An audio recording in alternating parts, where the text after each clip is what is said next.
As an INFP, do you ever feel trapped in your thoughts or the cycle of self-doubt? Well, this is something that we can call the FISI loop, which I'll unpack in this video. I'll explain what it is, why it comes about, and what you can do to free yourself from the habits and patterns that are holding you back. They're stopping you from allowing yourself to live into the life that you want and do all those fun, crazy things that your mind comes up with and make an impact on the world. So in order to understand what the FISI loop is, let's first talk about what some of the representations of it are, like how it can manifest in our lives. So the first one could be like an immediate loop response. And maybe that's not that big of a deal.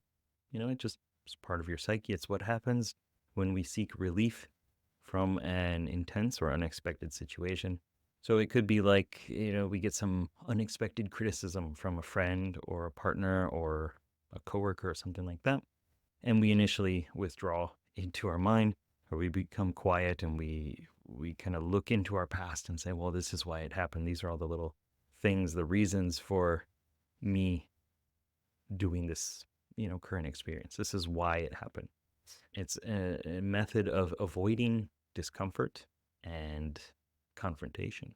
And usually this won't last too long. It's just, we don't want to experience negative things. So we go into our physical comfort, we go into our past in a way of kind of defense, locking other people out, putting up our shield. Another one could be a long-term strategy, a habit of doing certain behaviors in order to avoid the discomfort that comes from experiencing unexpected things.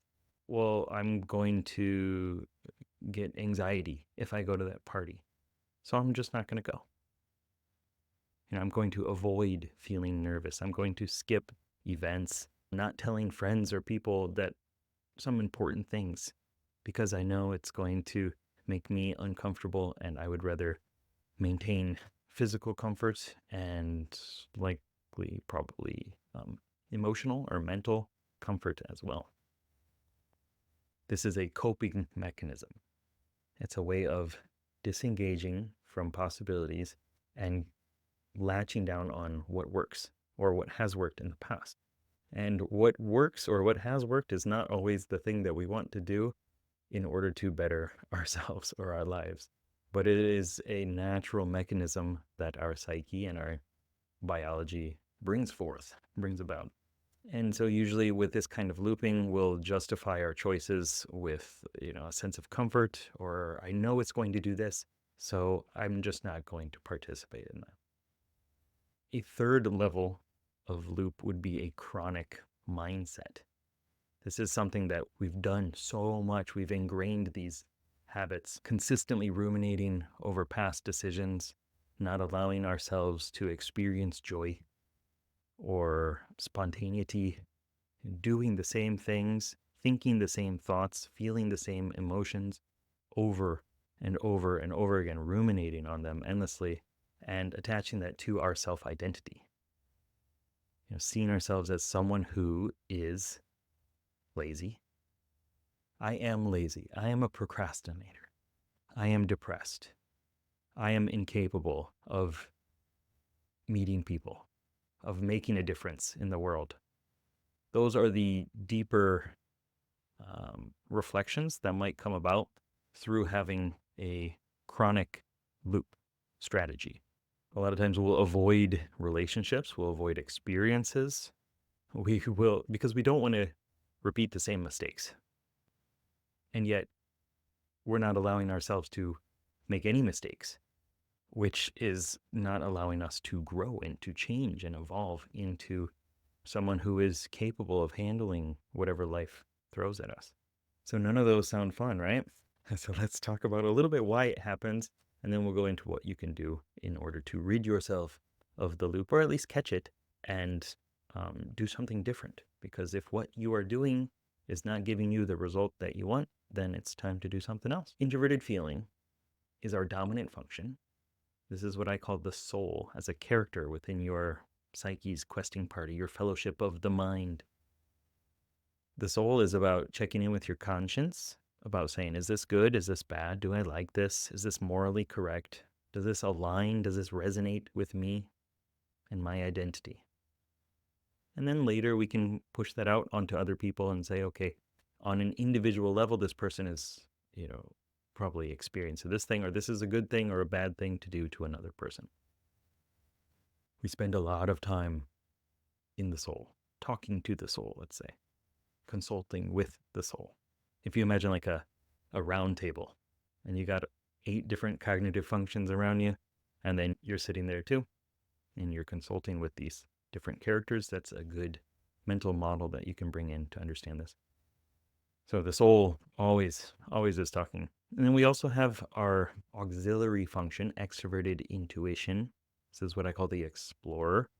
This is about idea space, about brainstorming, exploring new possibilities, innovating, change, shaking things up, doing something different, putting 2 things together and seeing what explodes out of that. It's a very excitable, curious energy. It's the one that's always saying, well, what if you did this? Try it, see what happens.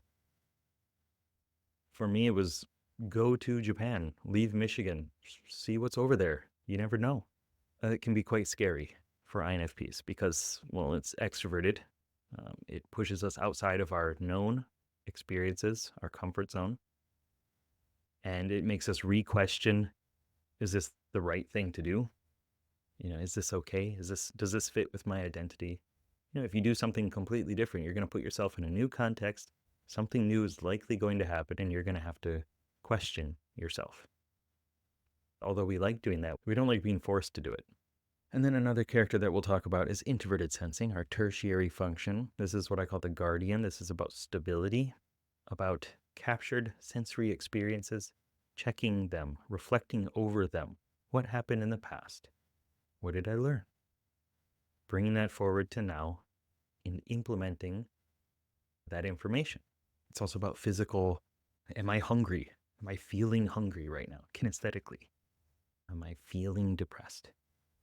Now, the explorer is in the role, it's in the slot of the mentor, the parent, the auxiliary function, the good parent. It's the one that's advising us how to improve, how to grow, how to change things likely for the better.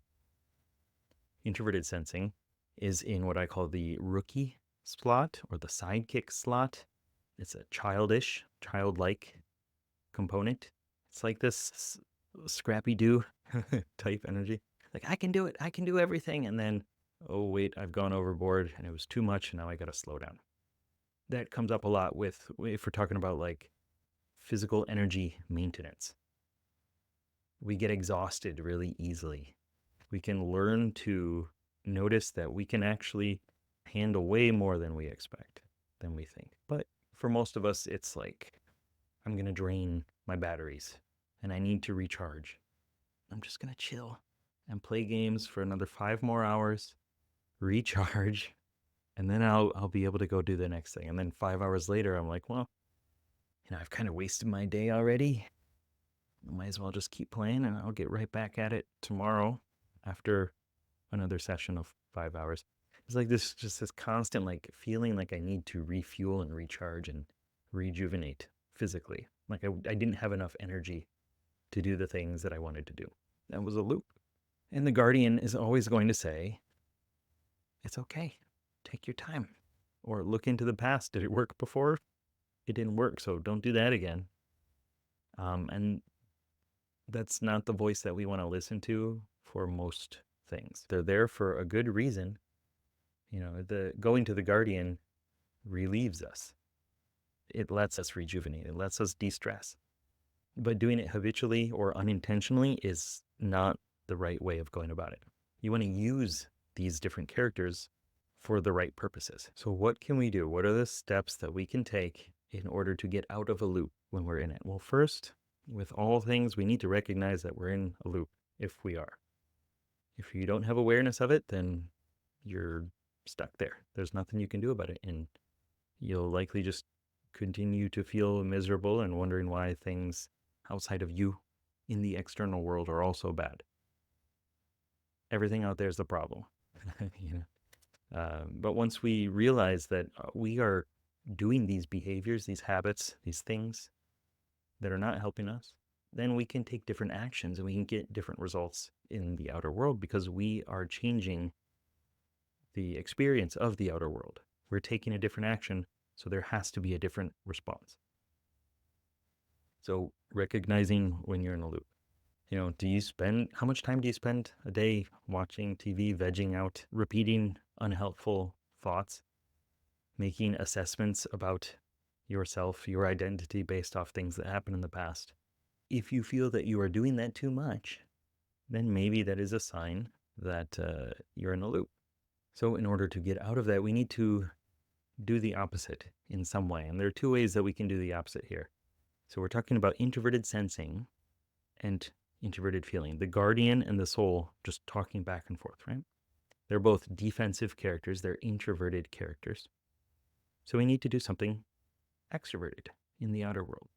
And the two that are triangularly connected to that, we could say, introverted sensing, the guardian, and extroverted sensing, the adventurer, which is present real-time feedback. Get into your body, get into the present moment. Touch grass, see something. What is it?